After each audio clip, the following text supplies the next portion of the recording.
this is me, Sanvika, and from today onwards I'm going to do a chess series, beginner to advanced. So today, in this episode, I'm going to tell you all the pieces' names, their speciality, their points and how they move. So let's zoom in. So this is how you set a board. So the first rows are pawns. There are 8 pawns in total. There are total 16 pieces each, so total 32 pieces. There are 2 rooks, 2 knights, 2 bishops, 1 queen and 1 king. A rook is worth 5 points. A knight is worth 3 points. A bishop is also worth 3 points. A queen is worth 9 points and a pawn is worth 1 point. So, a pawn, it moves horizontally and only at its first try it can move 2 squares. But if you want, you can also move it 1 square or 2 square, it's your choice. But it moves horizontally, but it kills vertically. So let's say there's a piece here. So a pawn won't, and a piece here. So a pawn can't kill like this. A pawn will move like this, but a pawn kills like this. So this is how a pawn works. Also, let's say this pawn is here. And this is a very rare move and a really nice move. If a pawn moves 2 squares, a pawn can eat it like this. Even though the pawn won't be here, still the pawn can eat it like this. And this move is called en passant. It's a French name. And let's say a pawn reached a last rank somehow. Then you can promote it. You can promote it to a rook, you can promote it to a knight, you can promote it to a bishop, or you can promote it to a queen. It's your choice. Now that we learned about pawns, we'll move on to rooks. So rooks are 5 points, as I said. They move horizontally and vertically. So a rook is a long range piece. But if a piece is in front of the rook, it cannot move. So only if the pawn isn't here, it can move. But if the pawn is blocking it, it cannot move. So it's mainly used in endgames, and it's a really good piece to use in endgames. Now let's move on to knights. Knights are short range pieces, but they're really interesting to play with. They'll move in an L shape.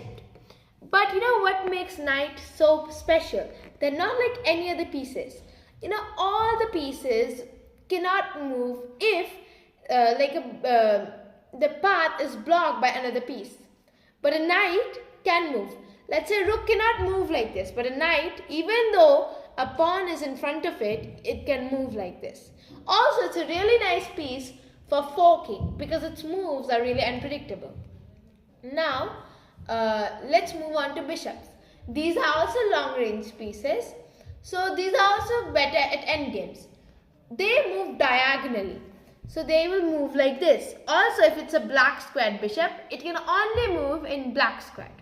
And if it's a white squared bishop, it can only move in white squared. Now let's come on to the queen. A queen is worth 9 points because it is the combination of a rook and a bishop. That means it can move both straight, vertical and diagonal. And it can fork pieces, it can skewer pieces, and it can pin pieces. Now, if I have a bishop, let's say black's bishop is, let's say pawn is here somewhere, and the black's bishop is here. So if you don't know what is a pin, when a bishop, so this pawn is currently pinned to the king. Now what is pinned? It's when a piece can't move, because if this pawn moves, it will be checked. So this pawn can't move. And it's not like pin can only be with the king. Let's say the queen or any other pieces here. The pawn cannot move, because if it moves, the other piece can be killed.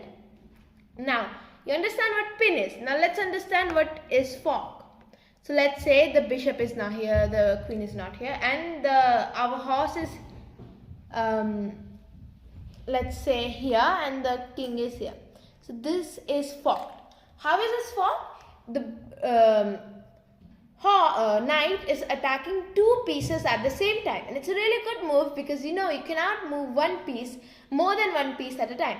So if the knight is attacking two pieces, you can only save one piece. So if you save the king, because of course you have to, it's in check, then you can easily gobble the rook up. So this is what a fork is. Now we'll learn what is a skewer.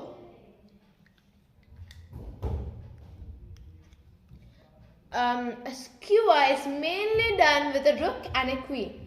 So let's say there's any piece, whatever you say, let's say it's a king, it's a knight or a bishop, whatever, and you have your queen here. Let's say the knight is here, the king is here, and you have your queen here. It's a skewer because if the king moves, the queen is able to eat the knight, so it's a skewer. So now that I told you everything that you need to know, how the names of the pieces, how they move, what are the specific techniques, we'll end this episode right here. So bye till the next episode.